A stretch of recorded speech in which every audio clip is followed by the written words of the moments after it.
Well, you spoke several times before about ideological subversion. That is a phrase that I'm afraid some Americans don't fully understand.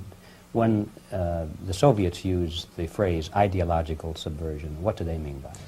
Ideological subversion is the process which is legitimate, overt, and open. You can see it with your own eyes. All you have to do, all American mass media has to do, is to unplug their bananas from their ears, open up their eyes, and they can see it. There is no mystery. There is nothing to do with espionage. I know that espionage intelligence gathering looks more romantic. It sells more deodorants through the advertising, probably. That's why your Hollywood producers are so crazy about James Bond type of thrillers. But in reality, the main emphasis of the KGB is not in the area of intelligence at all. According to my opinion and opinion of many defectors of my caliber, only about 15% of time, money, and manpower is spent on espionage as such. The other 85% is a slow process which we call either ideological subversion or active measures, активные мероприятия in the language of the KGB, or psychological warfare. What it basically means is to change the perception of reality of every American to such an extent that despite of the abundance of information, no one is able to come to sensible conclusions in the interests of defending themselves, their families, their community, and their country. It's a great brainwashing process which goes very slow, and it's divided in 4 basic stages. The first one being demoralization. It takes from 15 to 20 years to demoralize a nation. Why that many years? Because this is the minimum number of years which requires to educate one generation of students in the country of your enemy, exposed to the ideology of the enemy. In other words, Marxism-Leninism ideology is being pumped into the soft heads of at least 3 generations of American students without being challenged or counterbalanced by the basic values of Americanism, American patriotism. The result you can see. Most of the people who graduated in the 60s, dropouts or half-baked intellectuals, are now occupying the positions of power in the government, civil service, business, mass media, educational system. You are stuck with them. You cannot get rid of them. They are contaminated. They are programmed to think and react to certain stimuli in a certain pattern. You cannot change their mind, even if you expose them to authentic information, even if you prove that white is white and black is black, you still cannot change the basic perception and the logic of behavior. In other words, these people, the process of demoralization is complete and irreversible.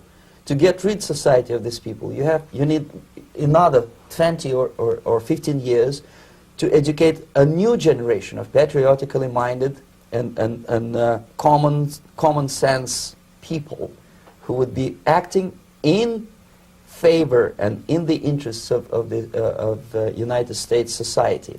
And yet these people who've been programmed and, as you say, in place and Yes. who are favorable to an opening with the Soviet concept, these are the very people who would be marked for extermination in this country? Most of them, yes. Simply because the psychological shock when they will see in future what the beautiful society of equality and social justice means in practice, obviously they will revolt. They will be very unhappy, frustrated people. And the Marxist-Leninist regime does not tolerate these people. Obviously they will join the links of dissenters, dissidents. Unlike in present United States, there will be no place for dissent in future Marxist-Leninist America. Here you can get popular like Daniel Ellsberg and filthy rich like Jane Fonda for being dissident, for criticizing your Pentagon. In future, these people will be simply squashed like cockroaches. Nobody is going to pay them nothing for their beautiful, noble ideas of equality. This they don't understand, and it will be the greatest shock for them, of course.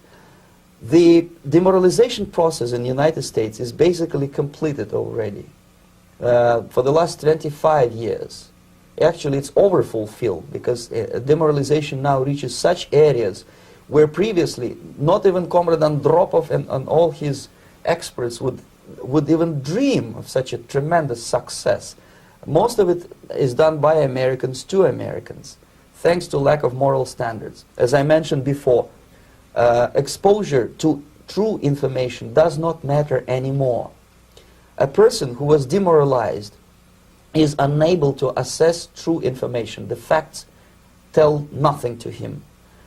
Even if I shower him with information, with authentic proof, with documents, with pictures, even if I take him by force to the Soviet Union and show him concentration camp, he will refuse to believe it until he is going to receive a kick in his fat bottom. When a military boot crashes then he will understand, but not before that. That's the tragic of the situation of demoralization. So basically America is stuck with demoralization, and unless, even if you start right now, here, this minute, you start educating new generation of Americans, it will still take you 15 to 20 years to turn the tide of ideological perception of reality back to normalcy and patriotism. The next stage is destabilization. This time, subverter does not care about your ideas and the patterns of your consumption. Whether you eat junk food and get fat and flabby, it doesn't matter anymore. This time, and it takes only from 2 to 5 years to destabilize a nation, what matters is essentials: economy, foreign relations, defense systems. And you can see it quite clearly that in some areas, in such sensitive areas as defense and economy, the influence of Marxist-Leninist ideas in the United States is absolutely fantastic. I could never believe it 14 years ago when I landed in this part of the world, that the process will go that fast. The next stage, of course, is crisis. It may take only up to 6 weeks to bring a country to the verge of crisis. You can see it in Central America now. And after crisis, with a violent change of power, structure, and economy, you have so-called the period of normalization. It may last indefinitely. Normalization is a cynical expression borrowed from Soviet propaganda. When the Soviet tanks moved into Czechoslovakia in '68, Comrade Brezhnev said, "Now the situation in brotherly Czechoslovakia is normalized." This is what will happen in the United States if you allow all these schmucks to bring the country to crisis, to promise people all kind of goodies and the paradise on earth, to destabilize your economy, to eliminate the principle of free market competition, and to put a big brother government in Washington, D.C., with benevolent dictators like Walter Mondale, who will promise lots of things, never mind whether the promises are fulfillable or not. He will go to Moscow to kiss the bottoms of new generation of Soviet assassins. Never mind. He will create false illusions that the situation is under control. Situation is not under control. Situation is disgustingly out of control. Most of the American politicians, media, and educational system trains another generation of people who think they are living at a peacetime. False. The United States is in the state of war, undeclared total war against the basic principles and the foundations of this system. And the initiator of this war is not Comrade Andropov, of course. It's the system. However ridiculous it may sound, the world communist system, or the world communist conspiracy, whether I scare some people or not, I don't give a hoot. If you are not scared by now, nothing can scare you. But you don't have to be paranoid about it. What actually happens now, that unlike myself, you have literally several years to live on unless the United States wake up. The time bomb is ticking. With every second, the disaster is coming closer and closer. Unlike myself, you will have nowhere to defect to, unless you want to live in Antarctica with penguins. This is it. This is the last country of freedom and possibility. Okay, so what do we do? What is your recommendation to the American people? Well, the immediate thing that comes to my mind is, of course, There must be a very strong national effort to educate people in the spirit of real patriotism, number one. Number two, to explain them the real danger of socialist, communist, whatever, welfare state, big brother government. If people will fail to grasp the impending danger of that development, nothing ever can help United States. You may kiss goodbye to your freedom, including freedoms to homosexuals, to prison inmate. All this freedom will vanish, evaporate in 5 seconds, including your precious lives. The second thing, the moment at least part of the United States population is convinced that the danger is real, they have to force their government. And I'm not talking about sending letters, signing petitions, and all this beautiful, noble activity. I'm talking about forcing United States government to stop aiding communism.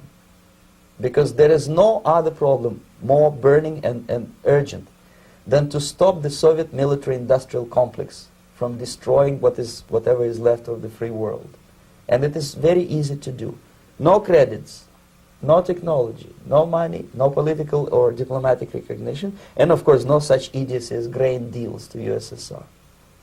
The Soviet people, 270 millions of Soviets, will be eternally thankful to you if you stop aiding a bunch of murderers who sit now in Kremlin and whom President Reagan respectfully calls government. They do not govern anything, least of all such complexity as the Soviet economy.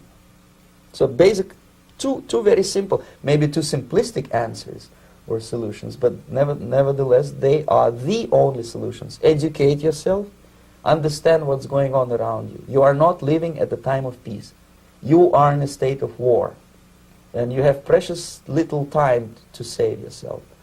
You don't have much time, especially if you are talking about young generation. There's not much time left for convulsions to the beautiful disco music. Very soon it will go, just overnight.